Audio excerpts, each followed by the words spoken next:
두 번째, 아기께 경배하고로라는 말은 영원한 축복을 받으라는 뜻입니다. 아기 예수는 사람이지만 하나님이십니다. 아기 왕께 경배한다는 것은 인생의 축복은 두 곳에서 나오는 것이 아니라 아기 왕에서 나온다는 뜻입니다. 영생이 아기 왕에서 나오고 인생의 행복이 아기 왕에서 나온다는 것입니다. 아기 왕은 베들레헴에서 탄생했습니다. 베들레헴 곧 베틀레헴이라는 말은 빵집이라는 뜻입니다. 이 어린 왕이 인류의 빵 문제를 해결하여 오셨다는 뜻입니다. 여기에 그렇기에 성경에서는 오병이어로 5,000명을 먹이고 12강주리를 남겼고 7병이어로 4,000명을 먹이고도 7강주리를 남겼습니다. 더 이상 무슨 말을 할까요? 인간의 축복은 우리에게 있고 없고에 달린 것이 아니고 왕께 달렸다는 것을 베틀레헴에서 말을 하고 있습니다. 인생이 살고 죽는 것은 인간 수명에 달린 것이 아닙니다. 무드셀레는 966년을 살았고 인간 수명이 홍수 이전에 얼마나 환경이 좋고 축복이 좋은 것을 말하고 있습니다. 그것에 비하여 아기 왕은 겨우 33세에 죽었습니다. 그는 자기의 죽음으로 우리에게 죽음을 이기고 우리에게 무드셀라보다 더 긴 삶을 주시고자 하는 것입니다. 그가 빵 문제를 다 해결하고 아직까지도 한 가지 남은 빵 문제를 더 해결하려고 죽었습니다. 자기의 살과 피를 먹고 마시라고 하는 것입니다. 요한복음 3장 16절 17절에서는 하나님이 세상을 이처럼 사랑하사 독생자를 주셨으니 이는 그를 믿는 자마다 멸망치 아니하고 영생을 얻게 하려 하심이라. 하나님이 그 아들을 세상에 보낸 것은 세상을 심판하려 하심이 아니요 그로 말미암아 세상이 구원을 받게 하려 하심이라. 하나님이 독생자 아기를 주신 것을 믿는 자에게 마련한 떡을 주려 하시는 것입니다. 그의 살과 피가 믿음의 떡이라는 것입니다. 이 떡을 먹고 피를 마시지 않으면 생명이 없다고 하십니다. 누가 이 말을 알아듣겠습니까? 제자들은 이 말을 듣고 구름처럼 몰려왔다 썰물처럼 떠나갔습니다. 세상에 이런 떡이 어디 있냐는 것입니다. 그러나 믿음으로 이 떡을 먹는 자는 영원한 축복을 받는다고 말하고 있습니다. 여기서 오병이어 기적은 하나의 표적에 지나지 않는다는 것을 말하고 있습니다. 그의 모든 기적 중에 기적은 오병이어인데 이것이 예수님의 믿음의 떡이라는 표적으로 다른 모든 기적보다도 더 위대한 떡이 하나 있다는 것을 말하려고 하는 것입니다. 그래서 요한복음 11장 23절에서 26절에 예수께서 이르시되 내 오라비가 다시 살리라.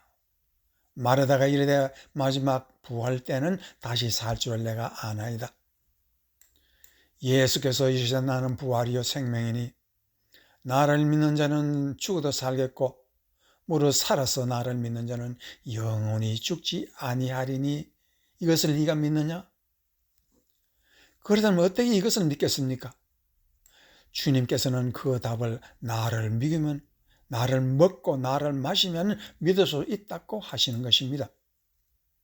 하나님은 언제 어디서 자신의 살과 피를 떼어주셨습니까? 그렇습니다. 십자가 위에서 흘러내리는 보혈과 채찍에 맞아서 뚝뚝 떨어지는 그 살찜을 먹으라는 것입니다. 이 살에는 유대인의 야유와 침이 섞여 흐르고 그 피에는 창에 찔린 쇠냄새가 납니다. 6월절을 맞아 마지막 성찬식에서 찢어주신 떡이 살이며 포도주 피라고 말하고 있습니다. 예수의 축복은 믿음의 떡과 살에 있다는 뜻입니다.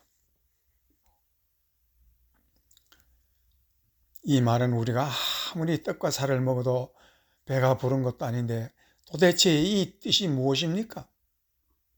마태복음 4장 3절에서 4절 말씀에 시험하는 자가 예수께 나와 이르되 네가 만일 하나님의 아들이여든 명하여 이 돌들로 떡덩이가 되게 하라. 예수께서 대답하여 이르시되 기록되었으되 사람이 떡으로만 살 것이 아니요 하나님의 입으로부터 나오는 모든 말씀으로 살 것이라 하였습니다. 예수님은 왜 신명기 8장 3절을 이용하시며 40일 금식하시면 몸은 말 한마디 할 수 없는 그런 힘이 없는 상태인데 그러한 절박한 순간에도 마귀에게 사람이라는 반드시 알 것이 있는데 사람이 떡으로만 살 것이 아니라 하나님의 입에서 나오는 모든 말씀으로 산다 했습니다. 그 말에서는 나는 굶어 죽어도 나를 믿는 자는 내가 살과 피를 먹게 하면서 살리겠다는 뜻입니다. 이 영원한 뜻이 바로 예수님께 경배하라는 뜻입니다. 이 말은 예수님의 말씀은 모든 것이 피와 살이라는 것입니다. 그의 한마디가 뜨거운 피요, 그의 한마디가 예수의 찢어진 살이라는 것입니다. 요한은 이 말씀을 풀이해서 태초의 말씀에 계시니라. 이 말씀이 하나님과 함께 계시니 이 말씀은 곧 하나님이시니라. 그 말씀은 하나님이요 아기 예수입니다. 그 말씀은 우리의 빵 문제를 완전히 해결하시고자 이 땅에 오시고 영원토록 배고프지 않고 살라고 우리에게 음식이 되어 주셨습니다. 그래서 다윗은 여호와는 나의 목자시니 내가 부족함이 없으리라고 배를 두드리면서 내가 예수님을 먹고 빵을 먹고 피를 마셨고 나는 부족함이 없다고 말하고, 아모스 선지자는 8장 11절에서 주 여호와의 말씀이라 보라 날이 이르리라 내가 기근을 땅에 보내리니 양식이 없어 주림이 아니요 물이 없어 가람이 아니요 여호와의 말씀을 듣지 못한 가람이라 라고 말하고 있습니다. 아모스 선지는 통곡하고 있습니다. 북쪽 이스라엘 나라가 왜 망하게 되었는가? 군대가 있어도 싸울 힘이 없고 창고에 곡식이 있어도 나누어 먹을 손이 없고 왕이나 백성이 두려움에 떨며 망해하는 모습을 이렇게 보라 하는 것입니다. 이 나라가 누구의 것입니까? 모세가 애굽 바로에게서 이끌어내어 광야에서 만나를 먹이며 40년을 이적 기적을 매일 보며 가나안 땅을 점령하여 들어온 승리의 백성이 아닙니까? 그런데 왜 이런 일이 일어났습니까? 선지자는 거짓말을 하고 백성들은 우상을 섬기고 제단에는 말씀 대신 금송아지가 있으니 이 백성이 누구의 백성입니까? 금송아지의 백성입니까? 만군의 여호와의 백성입니까? 이들이 버린 것은 말씀이요 말씀은 곧 축복인데 이 말씀을 버림으로 하나님이 그들을 외면한 것입니다. 이것은 하나님이 무심한 것이 아니라 백성들이 하나님의 말씀을 외면하였으니 세상 사람들은 이스라엘 백성들을 먹고 또한 그들을 떡으로 본 것입니다.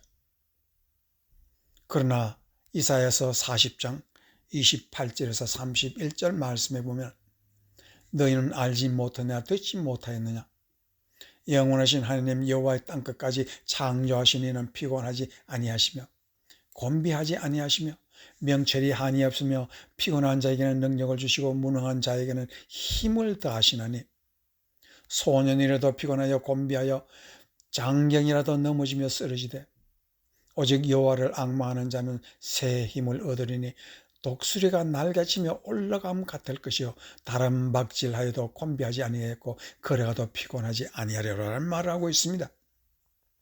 이사야 선지자가 힘찬 용기를 유대인에게 주는 이유는 무엇입니까? 지금 이스라엘 나라는 망하게 되었습니다. 그래서 이스라엘이 망하고 유대 땅이 망해도 땅이 꺼지고 하늘이 무너져도 이스라엘 하나님은 무너지지 아니하고 하나님의 말씀은 무너지지 않고 아기 예수는 반드시 오신다는 것을 이사야가 말하고 있는 것입니다. 그가 인류에게 힘이 되는 이유는 오직 인간의 힘은 말씀이 힘이라는 것입니다. 말씀 속에 인생의 모든 비밀과 지혜와 힘과 답이 가득하다는 것이 이사야 선지자가 하는 말입니다. 이 이스라엘과 유대 땅은 망하고 또 망해도 선지자 이사야는 예수 아기가 살아서 이 땅에 오시니 소망과 힘이 솟는다는 말을 하고 있습니다. 우리가 모든 것을 잃고 이 땅에서 절망 속에 있을 때도 아기 왕이 우리 가슴 속에 살아계시면 하나님은 독수리의 힘 같은 그 힘을 주셔서 솟아오르게 할 것입니다. 이와 같이 악의 경배함으로 복을 받는 여러분이 되시기를 주의 이름으로 축원합니다. 아멘.